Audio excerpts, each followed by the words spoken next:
Welcome, welcome. Thank you. Jane Becher. Yes. Now that I can say your last name properly. I know.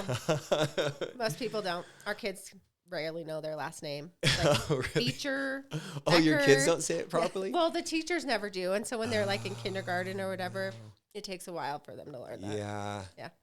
I would get like mine doesn't seem super confusing, but it is. Like people mess up. Like all throughout like school. Yeah. It was like my football coach was Hallows, or I'm like, I don't know how you go go with that. Or a lot of people drop the S. So yeah, it gets interesting. Yeah. So we have with us here Jane Becher today, licensed real estate agent, wife, mother, Flagstaff, born and raised. Yep. What are the accolades? I know you're probably not the person that lists your accolades. Yeah. Accountant. You have a background in accountant. Yeah. Property manager. Yep. Property Short-term manager. and long-term manager. Yep. I'd say I'm more confident with the short term, but I'm taking on the long term too. Okay. And property, you have them property flipping. Yep. That's kind of what renos. got me into real estate was trying to keep my husband busy doing flipping properties. Yeah. Yeah. And then I figured out that we should probably actually sell them ourselves instead of paying someone to do it. So. Yeah, and then got your license and Yep. 2 years in. 2 years in. Yeah. Okay. I mean, I think just because I've been managing vacation rentals for almost 10 years, like I feel like I've been in the real estate. You've been industry. managing vacation rentals for 10 years? I didn't know that. Mm-hmm. Okay. Yeah. So we kind of started with our own and then grew both ours and my parents. And so I've been doing that for 10 years and then I guess it's probably been closer to like 3 or 4 years that I've been managing other people's as well. And it's wild. You and I have spoken about this a little bit before, is that from so being in real estate the last 2 years, you've seen the fastest of times and you've seen some of the slowest of times. Yeah. It's like within that 24-month period, it's been a wild ride. It's been crazy. Yeah. So, I mean, I entered the real estate. Well, I actually first started with commercial. So, yeah, I did that for about a year and I figured out that I'm not a commercial, like that's not my passion. I definitely like the residential side more. Yeah. But then I jumped in kind of towards the end of the craziness and I kind of thought like real estate was just sitting and the phone would ring and you could sell a house. Because that's when I hopped in. Oh, this is easy. Oh, everything is just hopping. Yeah. So, and then it completely changed overnight and slowed down and kind of you had to learn that, okay, you actually have to make your business a little bit instead of. Sure. Yeah. Sure. Yeah. So. Yeah. So do you still like it? I love it. Yeah. After being then in the seat of a real estate agent, what would you say because again, you had some involvement in real estate, and what would you say was the most different in actually being in that hot seat? I guess you kind of described it in like you have to go build your business. Anything else that you're like, oh my gosh, this is way different than you'd expect? Well, I think, when I started, I don't feel like their clients really tested your ability to know the market, be a bit more savvy about, when you're looking at houses, kind of picking apart issues. Yeah. I mean, when I started in the market, people were just grabbing anything they could possibly get and still, saying $50,000 over and we'll waive the inspection. I mean, it's just craziness. Yeah. And so that kind of made us lazy as agents. Sure. And, now you're realizing that people are actually thinking more about the big investment and you have to talk through with them as an agent, an inspection report and what items do we need to worry about and what items are, the expensive ones and ones we can fix pretty easily. Yeah, a lot more. And I'd say especially given the time, the times we're in that I don't believe are changing in the sense of given where the cost of real estate and the rate environment will calm. We're in some patient on that. Oh, it's going to. It's just a matter of timing. We are hoping this month, but 2 weeks. Give me 2 weeks. I'll give you some better updates after the June 13th inflation numbers. But Flagstaff's not getting any cheaper, basically, right? And so I think that is more like, from an investor standpoint or primary buyer, like you do have to dot I's and cross T's a lot tighter now, where you could just be like, we like it, okay, and it's a $250,000 townhome, great starter home. Like, doesn't exist. Nope.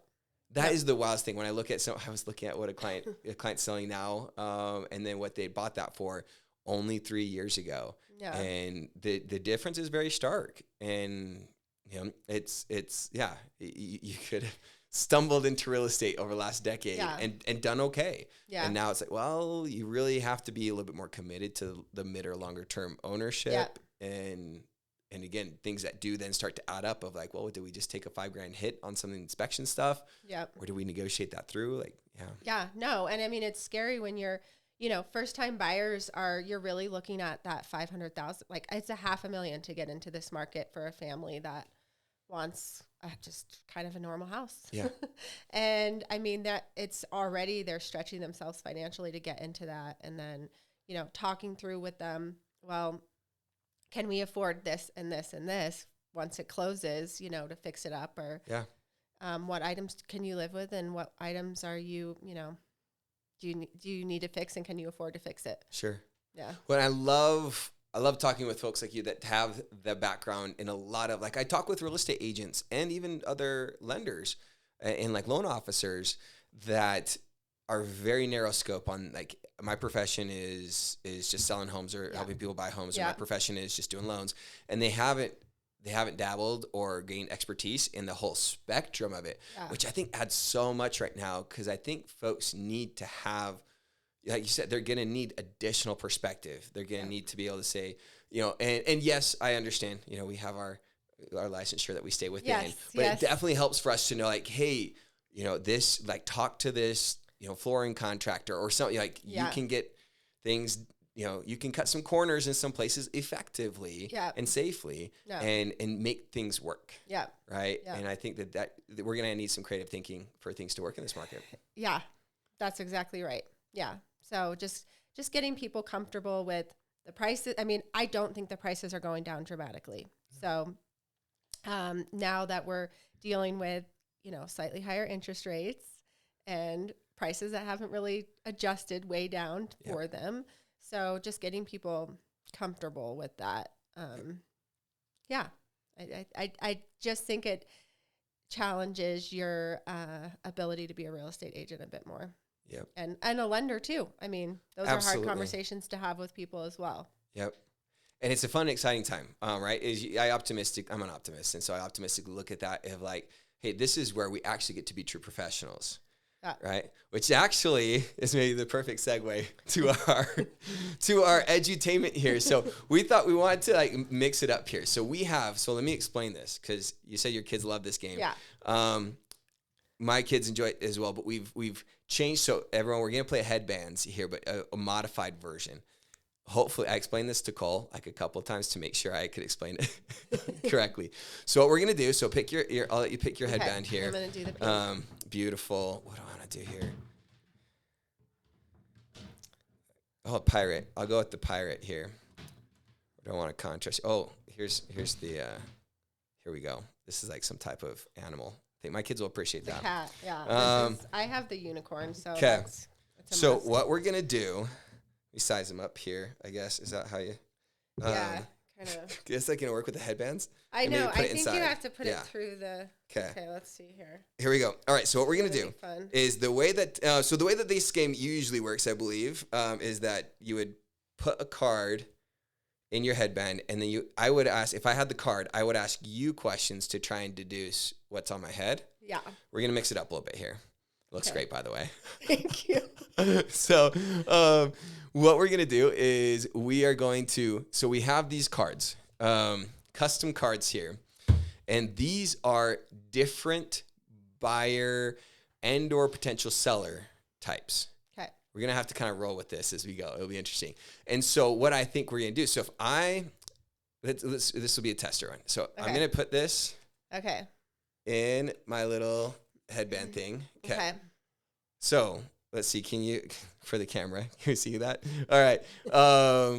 And so I have a certain type of person on my forehead. Yep. And you are going to tell me your like top advice points for real estate, whether you're taking it from like a buyer seller standpoint without directly describing this person. Yeah. Okay. You're gonna have to, what should that person be thinking right now? Okay. And then I'm going to have to guess who you're describing. Does that seem fair? Yeah, that seems fair. And you can't use like any of the words in the card, right? Is that correct? Okay. Which makes it kind of challenging. Yeah. So, this person is going to be really using the power of multiple different,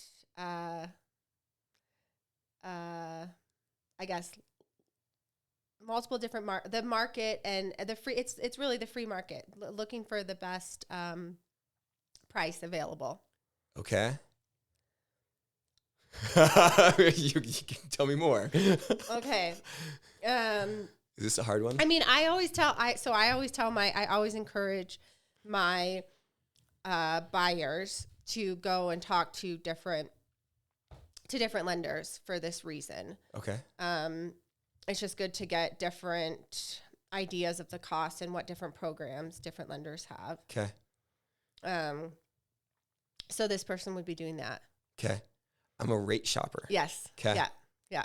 Okay. All right. I love that. So, can I add to that? Yeah. This person should be very, very careful right now in this market because from the rates from like 2 weeks ago to today are like half a point different. Okay. And the rates from like 2 weeks from now from today, I'm hoping will be like upwards of like 0.75% better. Yeah. So timing is their biggest.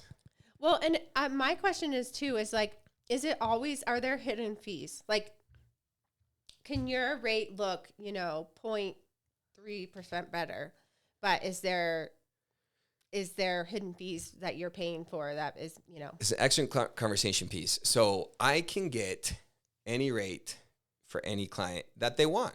Yeah. Essentially, within legal parameters, I should say. To where what that means is a lot of folks get very, very hung up on a number and a monthly payment.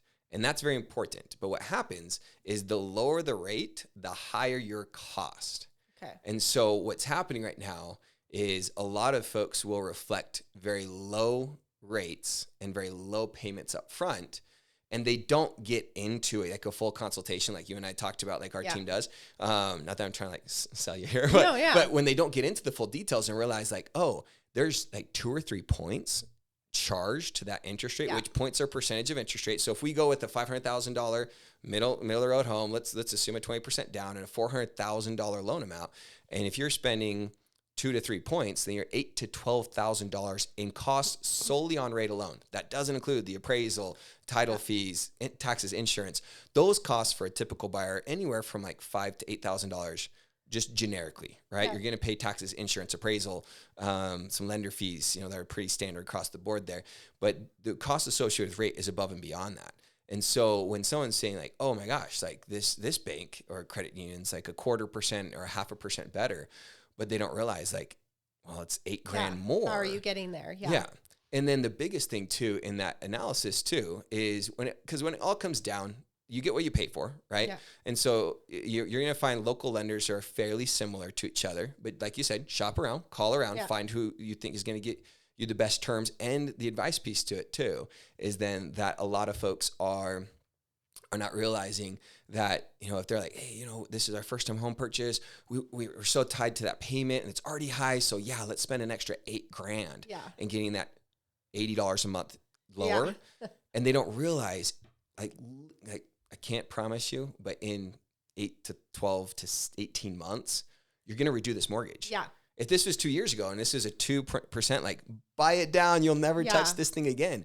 But why spend $8,000 on a rate that we're going to redo? And that saves you $80 a month or something. So it's like, no, that doesn't. Now, and I always tell people, I'm like, don't empty your savings completely. Yeah. Because moving just has costs. Yeah. And there's just unknowns. It's good, like, have still some stuff for a rainy day. Yeah. So. Well, and a lot, and not to exhaust the topic there, but I think it's because a lot of folks are very, very rate sensitive as they should be right now because rates are high. But there's a lot that goes into that conversation, a financial sense. And just talking to some other clients just last week, they had certain business opportunities where when we were starting to compare like down payments, cost with rate, and all these different things, they're like, whoa, why don't, instead of doing like, as much down as we can and doing that like, 10 or 15% down, like we qualify just fine with the 5% down. And that extra like $30,000 to $60,000 that we can put in this other business opportunity is like way better for us right now. And so it's a big picture conversation with a lot of folks. Definitely.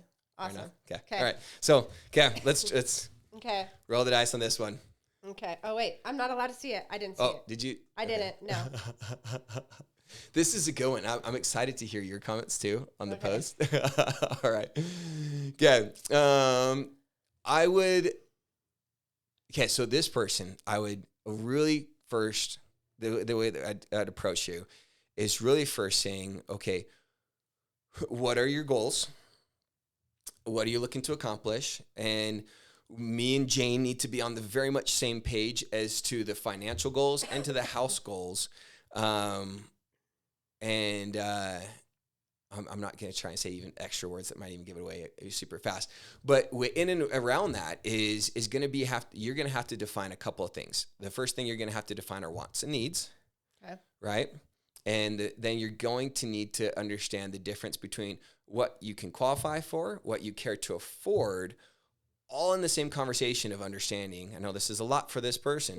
Of things will change. Okay. Right. And when I say that, like, rates are going down, and I'm trying to express or really stress that with this particular buyer. Okay. Because they can have, this market, there's a lot of dynamics on this market. There's a lot of things that are concerning them, but to understand, hey, if you know what you want and you can get that, and Jane's got the house selected for you, and we can show you, no, you're not going to be happy in that payment right now, but you can qualify for it. But once rates are dropping 1-2% within the next 12 to 18 months, and your payment's like $400 to $600 cheaper, you're going to be in the happy spot. So we just really need that client to understand these pieces because of.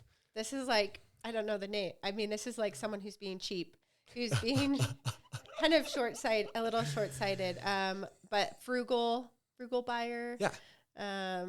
I think you're defining it. Well, it's you're gun shy first time home buyer. Okay. So I tried not to. Yeah. And so I think that you can pull the card. Okay.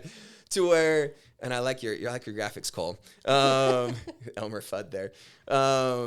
So I think all those things that you described though are important to understand. It's not, frugal is a good word, right? They're very frugal. They're very concerned. They're very conscientious.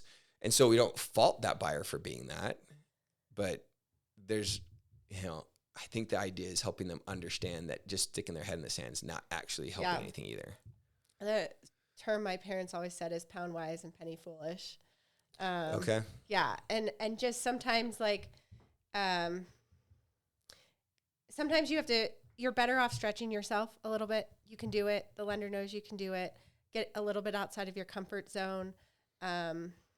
Because if you go too cheap, you end up feeling like, or not even feeling, you end up not getting as much as your return. Like the ROI in the long run is affected. Yeah. And the other thing I'd add to that too, is I think the difference is, because a lot of people get nervous, especially when it comes to real estate. Because when I listen to this, this Dave Ramsey, I listen to him every now and then on his financial advice. I don't agree on a lot of fronts, but it was funny because he was like, everyone has their own risk meter. Yeah. Right. And he's like, and I got into real estate, and what they do the very first day of real estate is they take your risk meter and they break it like all of a sudden. Yeah. And I would definitely say, given just, and a lot of it is, people do like, statistically speaking, like 8 real estate transactions in their life. Okay. Right. How many real estate transactions have you done this year? A lot more than 8. Yeah. And so that's where, your risk meter is also kind of helped by the fact that you have a lot of exposure to it. Yeah, that makes sense. And so you're a little more callous to certain things. Yeah. And so that's where I think with these first time home buyers coming in that they don't have that experience, I think number one is like really then finding who they trust, because you're going to have to lean on someone's experience. That's probably not you know, and not faulting people that rely on like family and parents, but is, you know, Uncle Larry, is he the best person to talk about because he's done this 2 more times than you have, right? Versus like Jane, who's done this like, again, more than 8 times this year. And I think the other factor I stress is a plan, right? We're not saying like, oh, you got to buy this house because it's like feels great, and it's all just emotionally based. Because some people get in like that totally cringy sales situation with it. But it's like, all right, so on your front, I'd see this as a realtor is then supporting on like, this meets your needs. Yeah, we're short on a couple, but if we get those other things, going to have to step up $75,000. Yeah. Do you really want to do that? Yeah. Right. Yeah. And on the financing things, we're able to say, hey, this is $200 more than you want to spend per month. Once rates come down and as they're projected, you'll be $400 to $500 better off. So you actually end up better off. Yeah. And is that house going to be cheaper in 12 to 18 months when that happens? Is that fair? No, that's fair. I mean, I feel like I have this conversation a lot. In Flagstaff, you get these random. Shift this a little bit. Yeah, I know it keeps with manufactured versus site-built homes. Yes. So I think that there's this temptation with people because they are cheaper, and so we have ones that come up are like we have just the single wide home. You know, I think there's one out there right now that's like 110,000. You know, and people are like, wow. I mean, I can get in a home. I can have. Yeah. And then you start talking to them about like, okay, yes, you could afford this right now. Yeah. But let's look at, you know, you're renting the land and a lot of so you're talking, let's be clear to everyone. That's then you buy you're just buying the single wide itself and then you are paying lot rent. Yeah. You're paying lot rent. So $400 to $500 a month kind of thing. I think the last time, cause this particular place where it is, I think it ended up being about $900 because they also include utilities in that price. Oh, okay. Yeah. Yeah. So, I mean, I had one buyer who went through it all. You're paying a much higher interest rate to be in there. And we ended up, you know, I think that the payment, I mean, this was when rates were lower, but it basically ended up being around $2,500 a month. Yeah. And I said, okay, let's talk to a lender about what happens if you buy a site-built home. And this is where that long-term investment, like let's stretch yourself a little bit because that the potential for growth and equity in that home is so much greater than renting that land that you're on. So, and opportunity costs, again, it's important to get into the details of it to where you realize, instead of getting the blinders on, we can do this now, right? Of then understanding. So for every $500 a month equates to typically, $500 to $600 a month is close to almost about $100,000 in purchase power. Yeah. So you're talking, okay, what if we jump up to, the 300s? Yeah. Again, I know it's still Flagstaff. I know, but does that, where does that start putting you, or how close are you to but even if that puts you in a condo, and people then start looking at, well, okay, but then I only have 1 bedroom or 2 bedrooms, and this has 3 bedrooms, and but the potential for growth there is so much higher. Okay, so you're there maybe for 2, even 4 or 5 years. Those condos have gone up so much in demand, especially in a town with college students. Whereas if you are trying to sell a single wide in 5 years, it's just older. Banks are just looking at it as older. Like it is one of those depreciating investments. Exactly. Well, and it's a lot of times, like when you look at that and like some of the city affordable programs, like again, they're great if your goal is like rent control. Yeah. If you want to just be locked in, but know that you're not really in something that's going to have an appreciating value, which that's the magical elixir of real estate, is that you're into something that's offsetting your cost of living anyways, that you are going, because we like indoor living, you're going to be paying for a roof over your head, and then you gain value in that. Yeah.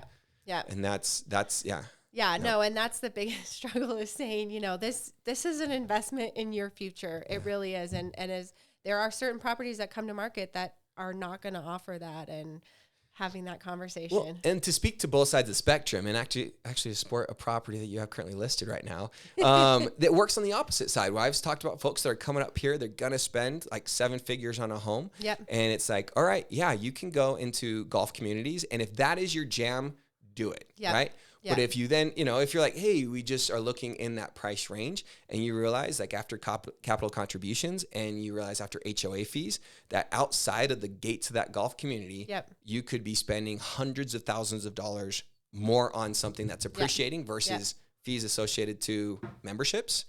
Again, if you love golf, great. But, if you don't love golf and you're looking for a 7-figure home, Jane's got one listed. Yeah, I got one listed. Yeah. So. Well, and I mean, this home is an example, but other ones too. I mean, the potential for making income when you're not using it is also. It's got ADU, right? A really fantastic ADU. Yeah. So that's, I mean, you really can't do that in the golf communities here. No, legally. Yeah. You just can't. So, I'm a big proponent I don't like we rent out our properties. I don't like them just sitting there empty. No, yeah. So great if you can afford. Yeah, I guess. If you're rolling in here, but yeah. But houses are honestly happier being used. That's a nice, happier, yeah. Yeah. Exactly. I mean, I like our very first Airbnb was a guest house that my parents had built for their parents as they'd gotten older. They wanted them to have a place and they never used it, unfortunately, but we built it. And so at some point my parents are like, well, let's try the Airbnb, Yeah. And we have so many fewer maintenance issues now that it's just used all the time, just like the plumbing and just everything. It just is happier being used. Exactly. So. No, I'm sure we could have a contract to like fully agree, which is happier being used. I like it. Okay. Let's do another one. Okay. Are you enjoying the game? Oh, I looked at that one on the shuffle. I didn't even see it. I know. It's kind of fun to have some talking points. Oh, wait. It's here. Upside down. Flip it. There we go. All right. Where's my little tab? Okay. There we go. All right. Okay. You don't seem excited about this. Yeah, no, I am. So I'm trying to think. Okay, so this buyer, I guess I'd start talking about, looking at their large home that they're no longer filling with a bunch of kids. Okay. And whether or not it makes sense to have this big empty house that they're using a fraction of, or moving to a community or a location where perhaps there's less driving, maybe more of a built-in community of activities, I guess going back to something like the golf communities. Sure. Aerobic I'm classes. a 55-pluser. Yeah. No, you're not there. Okay. No, wrong direction. But they're a little younger than the 55 probably. Oh, okay. But they do have now an empty house. And they're, looking at whether or not it makes sense to keep that bigger house. Am I like moved down or like a retiree, retiring? Yeah, planning? This is more like a college. You get this more around your kids being college age. So you're still working. You still have good income. But it's not a move down. It's not necessarily a move down buyer. Just maybe a move. You have different needs when you have kids versus not having kids in the house. Am I but I haven't quite nailed it. Right. You're getting close. So I'm empty nester? Yes. Yeah. Okay. So empty nest. Okay. Yes. Okay. And that's, what's interesting there? Do you have any other thoughts on that? I think this is an interesting topic that has a lot of dynamic that people don't think about. Not to like broadly expand everything here. I'm kind of curious because this is like I was born in the same house my parents still live in. So like, I don't think it matters. Like, I think my parents remodeled the house a little bit after we moved to get like bigger offices or something and increase our bedroom sizes. But yeah.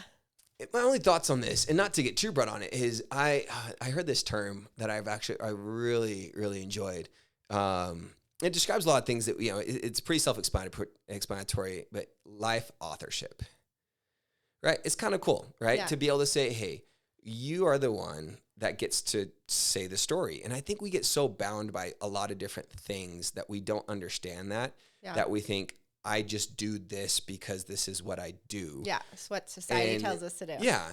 And so a lot of people in that empty nester phase, right? I could see them saying like, hey, we bought this because it fulfilled a certain stage and we like it. Okay. Like we like our neighbors and we like certain things, but for that person to really understand and it's going to go fast, right? You just lost, you just had them go out to college and sure, they're maybe popping back and forth, but is that really your long-term plan to be living like you were in this neighborhood that's maybe like full of young kids and things and you're like not into that anymore, right? And is it really still Flagstaff? And is it like those people to really understand? And sometimes they'll probably get like locked up financially to say like, oh my gosh, if we went and moved down, that move down is still expensive or something or moved around. But I think those people, what catches, I think a lot of people in that life authorship thing is that they think about and this is like general, like 101 kind of like, life mentorship in general. But if you can plan the future and think ahead a little bit, in 15 years, you may have wished you did something different. Yeah. So kind of think about that now. Yeah. Right. And like you're saying of like, man, do you anticipate, and you're probably at, what, I guess it's pretty broad spectrum, but empty nesting between like mid 40s to like mid 50s maybe is kind of that general time frame. Yeah. But like, so you're not anticipating your hip going out when you're like in your upper 60s. But that will happen. Yeah. And like, is that driveway really working for you now with all the Flagstaff snow? Yep.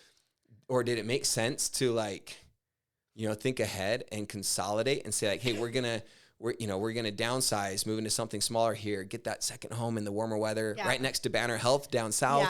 Yeah. I think that those are things that people should think more often. It's good to think about. No, absolutely. I mean, we're like probably, my husband and I are probably old before our time. We definitely think about that. Although he's got like Florida on his mind and I'm an Arizona girl. So we'll see how that's going to work out. But, exactly. But knowing that you put pieces together now and start planning, and it doesn't mean that you just like, call Jane and list today, but it could mean like, hey, let's get this on the radar. Let's understand some market dynamics. Let's kind of start to talk to Jane about the different areas and where the single stories are, and what's close to the amenities, because we really want a tighter community as we age or something, right? And then and start getting those plans in place so that within the next 5 years, there might be a more opportunistic time or just the right listing and just the right location. And I think that's my empty nester comment. Yeah. Is that helpful? No, I think it is helpful. Yeah. You got to start. This is you got to start thinking about that next stage. Yeah. Although I think my mind goes to like, but what about all the grandkids that are going to eventually come, right? Yeah. So like, I don't want to have too small a house. Maybe. So what's interesting on that topic too, and I believe in utility, and I am the worst. I'm a hypocrite when I say this because I love to have like the extra, like we have a guest room and it gets used quite frequently.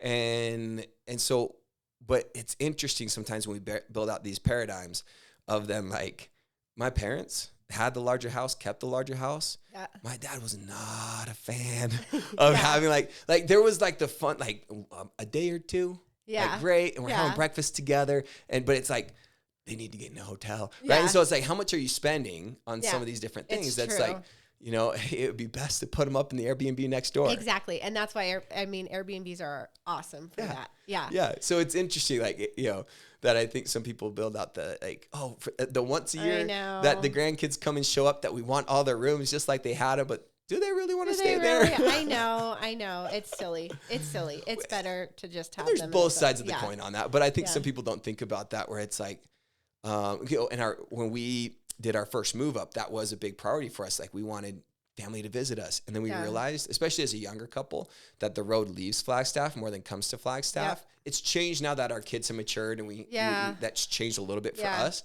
But we were like, man, I could have avoided like getting that extra room and save money on the mortgage and, have people rent an Airbnb for the 1 week they're going to be in town. Yeah. No, it's totally true. So it's some dynamic. Yeah.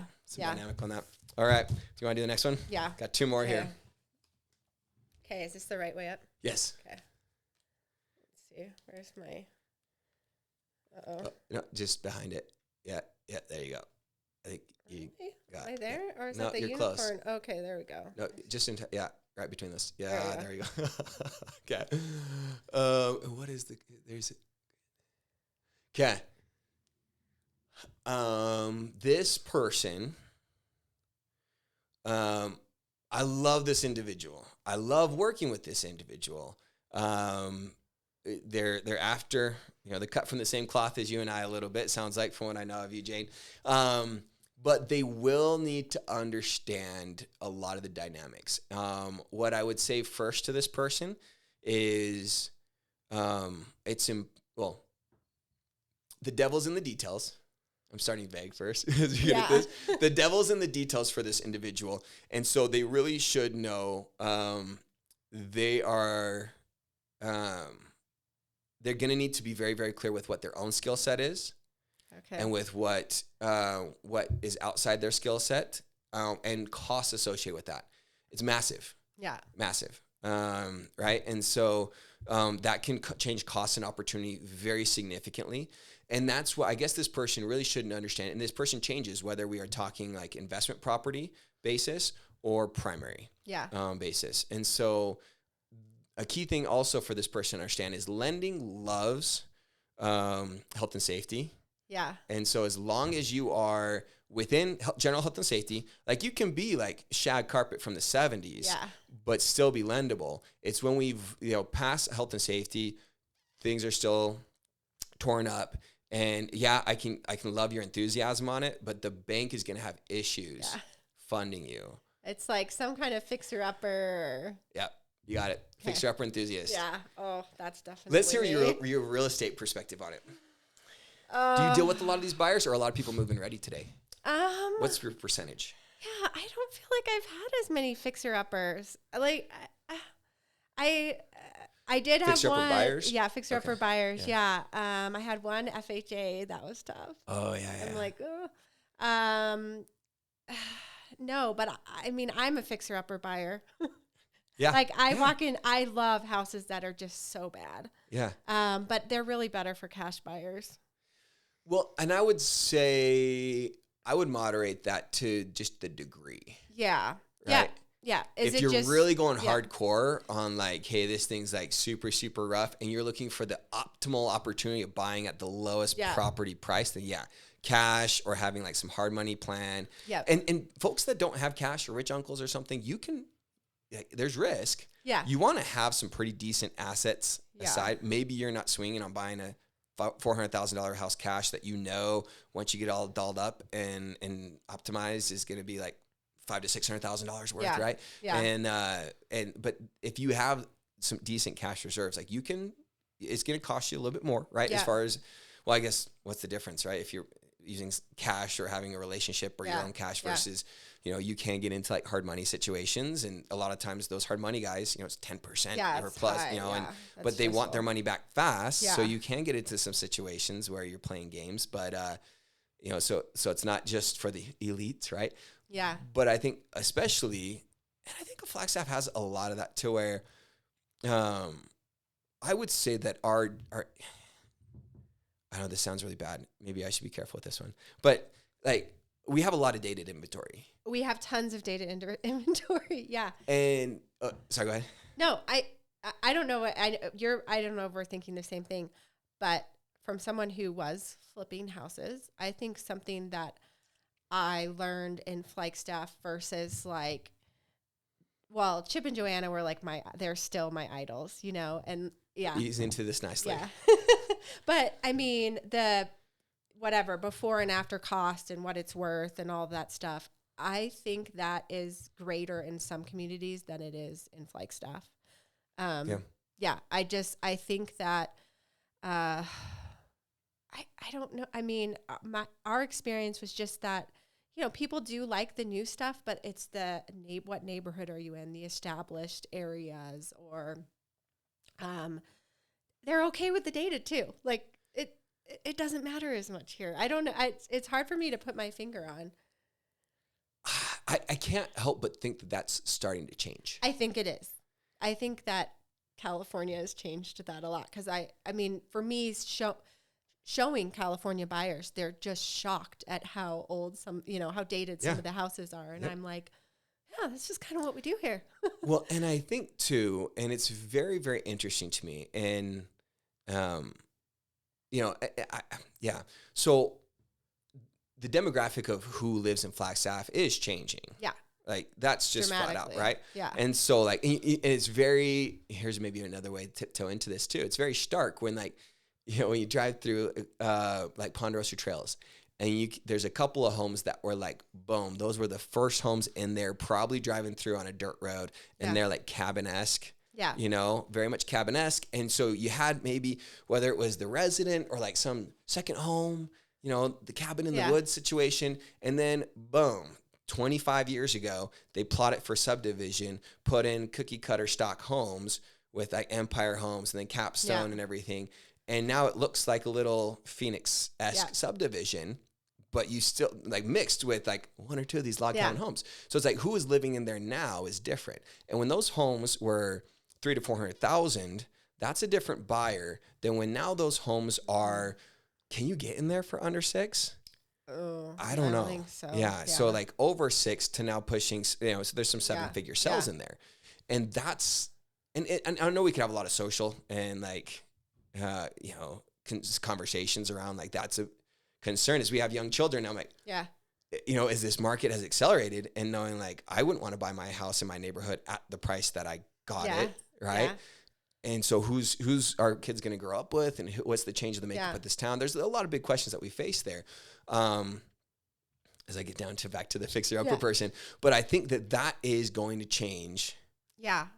That is going to change our inventory, and that is going to change to where I think we will see a lot of fixer upper activity. Okay. I think we will, like especially as we, and maybe it's social media, maybe it's the California buyer, but maybe it's especially when it goes along with the cost of that too.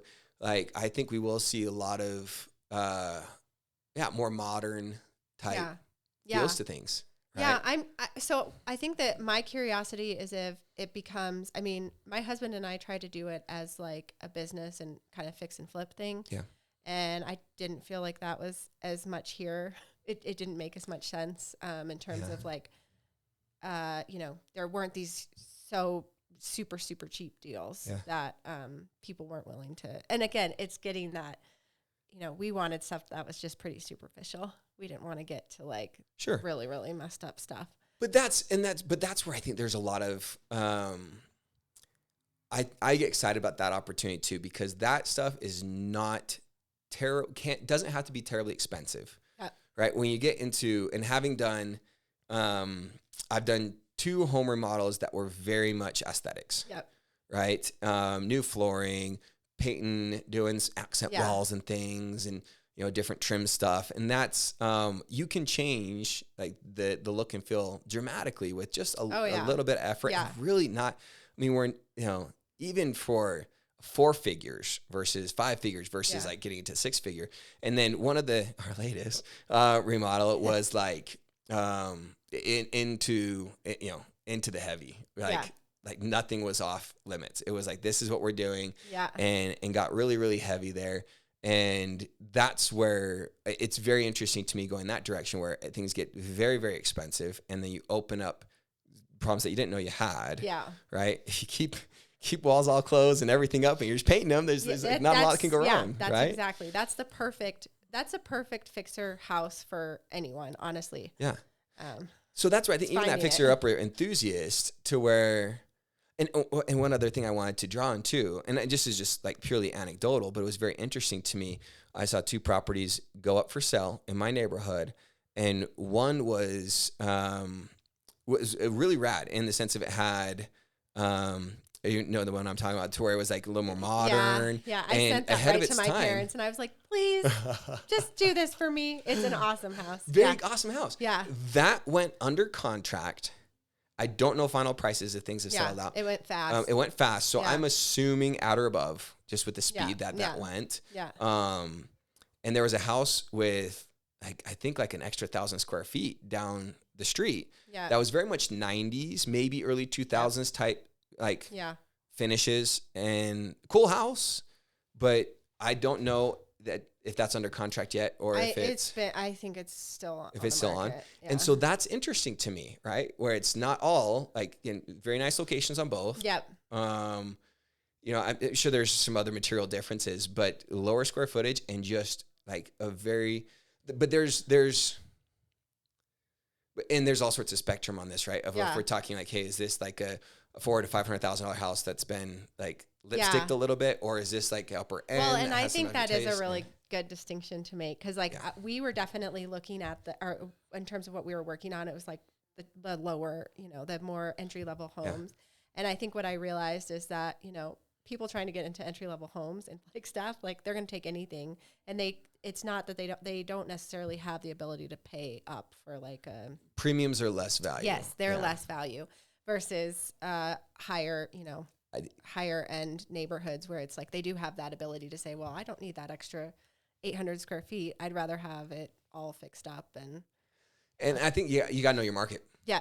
Yeah. Right. And your price point and who's actually going to appreciate and enjoy this. And because I mean, the entry level homes are not necessarily the Phoenix market. Those are like locals actually trying to afford homes here. Yeah. And you get into higher priced homes, and it's a lot of second home buyers that have that. It's outside money, a lot of it. And another factor I want to be careful on this too is like customizing to taste. Yeah. You gotta be careful with that too, right? An appraiser looks at something, they're like, tile is tile. Yeah. Right? They don't care that, my wife was, when we had this an insurance incident in our Ponderosa Trails home. Oh. That's different from your current insurance. Yeah. Yeah. The other one wasn't, we won't go into it. And so and this was relatively minor. And it's like, hey, my wife really wanted to change these floors. The house was like 5 years old. My wife was like, how many months? Like 6 months pregnant or 7 months pregnant, maybe even further, with our third. And then we were like, hey, let's DIY. I'm going to put wood plank tile. Get this 90s tile out and put some wood plank tile in like 1,200 square feet of first floor. And my wife goes and rents the U-Haul, goes to Floor and Decor to pick up this. Like they're looking at this like Abby, and this is when we just had our FJ Cruiser. So it's like getting the biggest U-Haul that's allowed to pull, putting probably more than the weight that's allowed in it, pulling that all the way up to 17. Oh, and so where are we going with this? Is like, so the appraiser at the end of the day doesn't care what we did. No. They don't care the effort. No. Right? And they don't care the cost. They're going to say tile. Yeah. Right? The general aesthetics, if those are nicer, like they can give you some higher quality quality construction ratings and things. But that's where I think folks also need to understand that too. Of before you start putting money into a home and you have this dream home idea, are you going to enjoy that as much? Where I'm leaning with this is talk to Jane. Talk to a realtor and ask them some of these questions. And, Jane might say like, hey, what you're doing is pretty unique to your familial situation. Yeah. Like people are not going to want the office here. They're going to keep this as a bedroom because that's your highest and best value. Yeah. And another one that I did is like our very first home. And I was like super excited to customize it. And we had this third bedroom and I tore out the closet doors on this small like sliding door closet and like made this cool like guitar hanging spot. Within 24 months that was turned into a long-term rental, and I was kicking myself as I'm like going to buy new doors and I get that all geared back to a closet. I'm like, great that I hung my guitars in there, but now I got to rehang a closet rod with the door. So that you have any additional ideas on the unique customizations and things? Well, I definitely think looking at your neighborhood, there's another house that's been on the market for a while, and I kind of have watched this house because it's right next door to the house I grew up Oh, in. Really? And I know the listing agent on that one.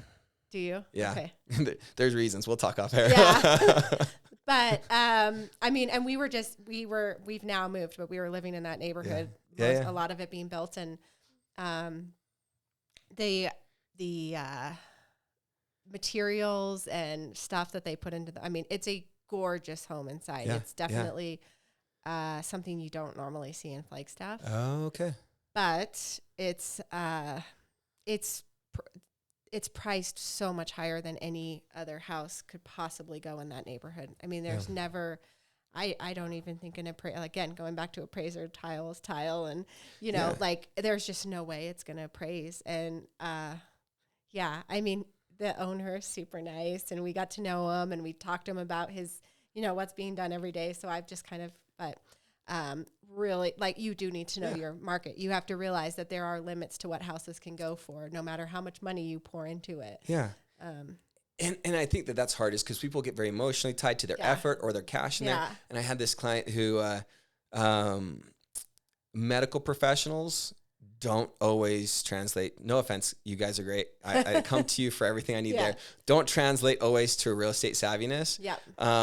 And so this particular professional was telling me about all this amazing like custom wood stuff that they'd done in their home and things, and like they were very, very surprised to see that it did very little to the value of the home. Right. But that I totally get, like, you know, you're putting, because, you know, again, you can spend, if you're going to put, like, if you're redoing the kitchen and you put in pine cabinets, right, versus walnut cabinets, double the cost. Right. Double the cost. But is the appraiser really going to say, like, oh, the walnut cabinets were so much better than the pine? And does the market value it? Exactly. That's what they're doing. They're able to say, you know, is there a big premium to walnut cabinetry right now, or is it just cabinets or cabinets? Okay. Painted. We exhausted that one. I think so. But I think we're both into fixing up places, so we could probably talk about this for a long time. Well, and as we then go a little further on it, but then a lot of people that do look at those fixer-upper shows and things like that, that's exciting to get like the very, very tip of the iceberg on that stuff. Yes. But to understand, like, no, time, cost, effort.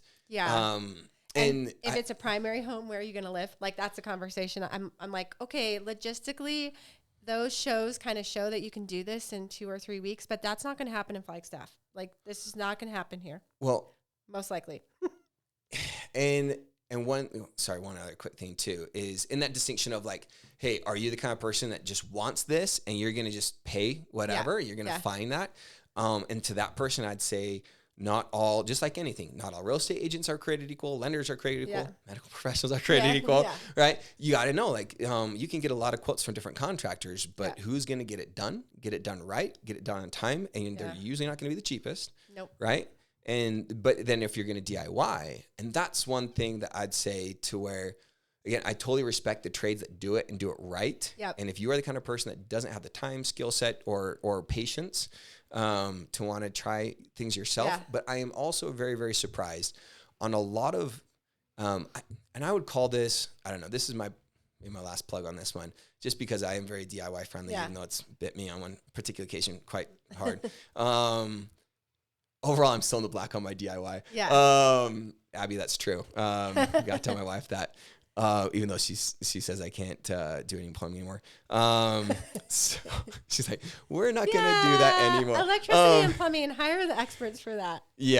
Well, okay. But there are, and that's where I think there's levels, right? And so like, if there's kind of like the spicy scale of things to where, you know, from 1 to 5, there's a lot of things within like a 2 to 3 category that the general educated person with a little bit of know-how, maybe a buddy who's done it before, like, you know, painting, right? It's a matter of like the first room maybe doesn't look as good as the second room, but you learn pretty quick on some things, right? And I'll be careful when I say this because I'm not licensed in any of these trades here, but like there are some pretty simple things you can get away with. Like, hey, you want to pull out carpet and lay some some luxury vinyl plank, some LVP. Like, you don't have to be an expert. And YouTube helps a lot too. Yes. That's something people didn't used to have. Yes. Yeah. Again, you can get some little tricks and tips here. You want like little things, again, like trim. You want to put new trim. Right? You're going to go from a 2.5 inch to like a 6-inch trim, massively changes the look of something. And shooting trim, find your studs, you know, like, it's not hard. Anyways. Okay. Any other things on that one? No, I don't think so. Okay. Let's, I think, is it your turn or my turn? It's your turn. Oh, yeah. Okay. Last one here. Oh. Where am I? Okay. Okay. So this person, I'm going to be pulling a lot of comps. I'm going to be really explaining, you know, the market. This person would do definitely much better in a buyer's market versus a seller's market. But most situations, I'm going to deter them from certain offers with this person. Okay. Is this I'm a low baller? Yeah. Oh, okay. How much are you running into that buyer right now? Less than I was about 3 or 4 months ago. Okay. Which I don't blame them. Yeah. Right? Everyone was seen in the news. And yeah. I just saw some latest stats on this. Have you been following some stats on this? I don't know. What are the stats? So, because everyone was calling for do you know Robert Kiyosaki? Yeah. Rich Dad, Poor Dad? Yeah. And he's very aggressive on social media. Yeah. I think he's trying to reinvent himself or something because he's coming out with these crazy predictions of this is going to be worse than the bubble burst and 50% reduction in real estate and all these different things. Yeah. And so a lot of people had that mentality of thinking, I'm hearing this on the news. That's what I need to be offering. I should remember. So this is rough, but if, so from 2 different polls, if we look at all real estate, including, or all residential real estate, including cash nationally, from the peak prices, which we understand were subsidized by 2% interest rates, right? People were buying houses like they buy cars, which is a terrible thing to do. Yes. When it's if you get the monthly payment you it doesn't matter what the dealer's going to push that car on you for. No offense to our dealer friends. But that's where from peak prices nationally, cash and all offers 2.6% below. Yeah. So only a 2.6 reduction. Yeah.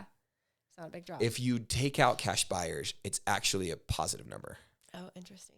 Okay. So if we take out the cash offers, because I did see the stupidest offers I did see were cash. Yep.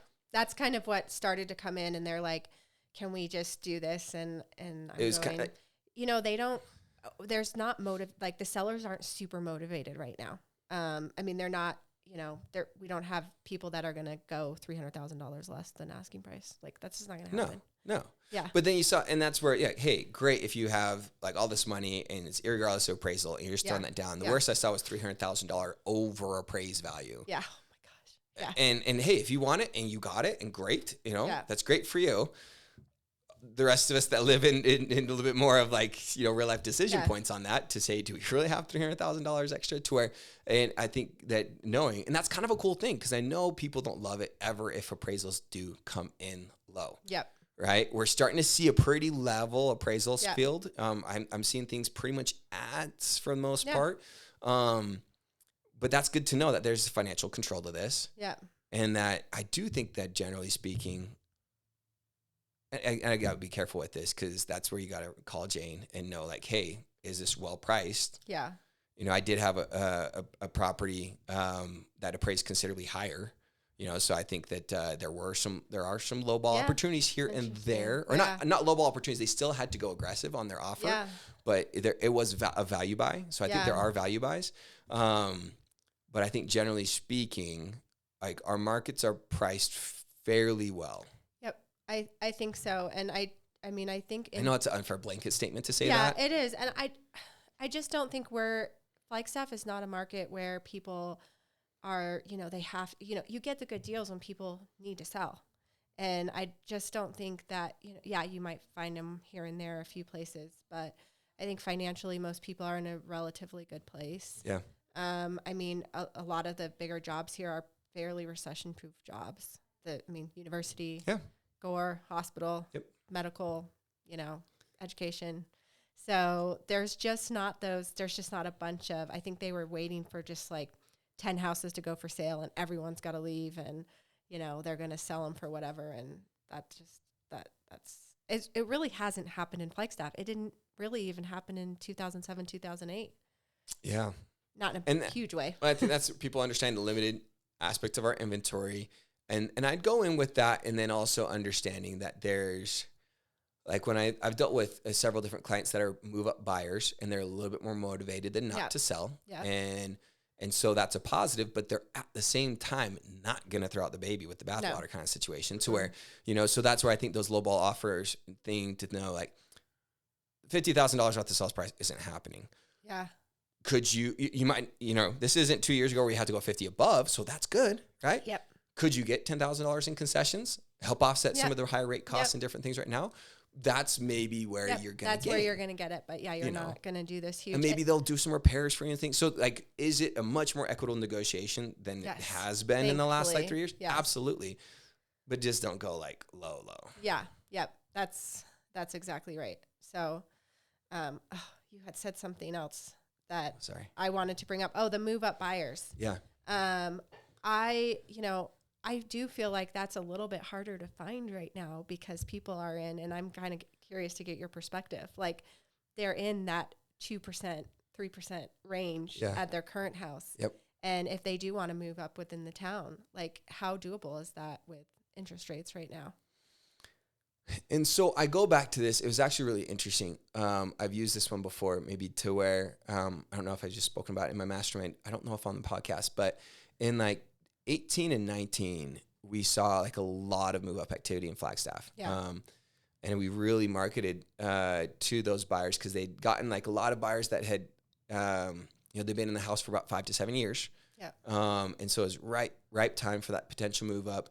And they'd bought at some really good times post bubble burst. They gained a lot of equity, and 100% of them were coming into my office. Like, or I'd say, of the folks that fit in this category, it was 100% of them. So a majority of them were, I was a lower down buyer on my first home. I now have gained a lot of equity. I want to move up. I want to sell.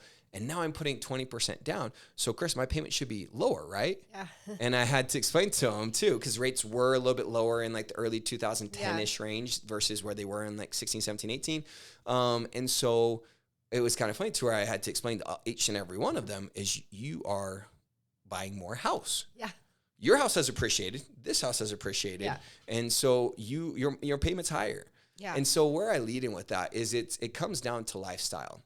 And if we just focused as human beings on the dollar, right, on the lowest possible dollar, and I have a lot of folks ask me on like budget of like, oh, traditionally speaking, I should spend like 30% of my income on, which like Flagstaff blows out the window in a lot of ways. Yeah. But where I'll try and get to a concise head on this point, but to be able to say is, my general advice is say, well, financially speaking, get the cheapest house that meets most of your needs. Yeah.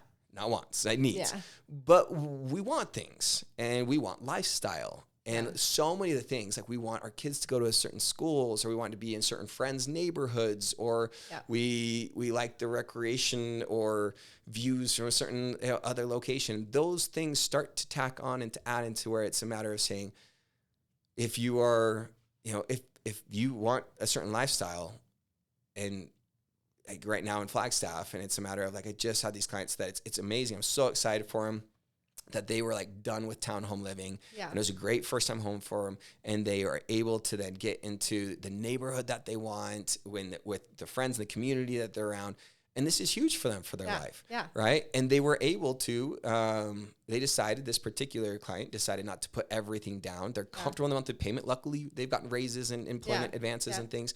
And they're able to put a huge chunk away into savings and retirement as well. So I guess that's a long-winded thing to say at the bottom, or at the end of the day, it's, a move up's not going to be cheaper than what you're in and you're really low interest rate. You're going to be able to afford it. But can you afford it? And then what does this do for you? That, not to sound too cliche on this or like sleazy real estate sales, but what does this do that money can't buy? Yep. Totally. Right? Yeah. Right? And like we were talking of like, it's like 30 minutes across town back and forth. It's like different things of like, what's the lifestyle? It changes. And, and a lot of folks that will like move in from town from like Belmont to Flagstaff. And it's like, you're paying a premium.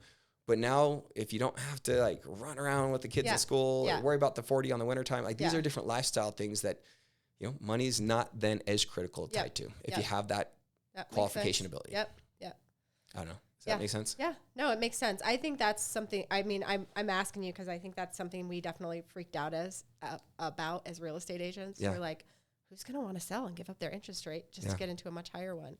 But, the inventory's coming and people are doing it. So... yeah. I think that just speaks to your human behaviors. Yeah. Right? I could say a lot more on that. But as we're getting here up on our time, this was fun. Yeah. I enjoyed it. Yeah. So, Jane, any other major Let me get my headband off I know. here. Any last words on real estate advice or pieces there? Let's see. I don't think so. I think that I do feel like the market is feeling a little bit busier right now. I mean, it's feeling, it's summertime. So I think, if you are thinking of buying or selling, it's think about it more now than like October, November. Cause I do think the market's going to be more cyclical in terms of seasons. I mean, I know that's how it used to be here, and we kind of went through several years where that went away, but I think that's probably coming back. So absolutely. Yeah, I'd agree. I think it's a great time to start making plans. Yeah. And start thinking about what do you want and connecting with the people that have the experience. Yep. Selfish plugs. Awesome. All right. Okay. Awesome. Thanks, Jay, for being on. Thank you, Chris.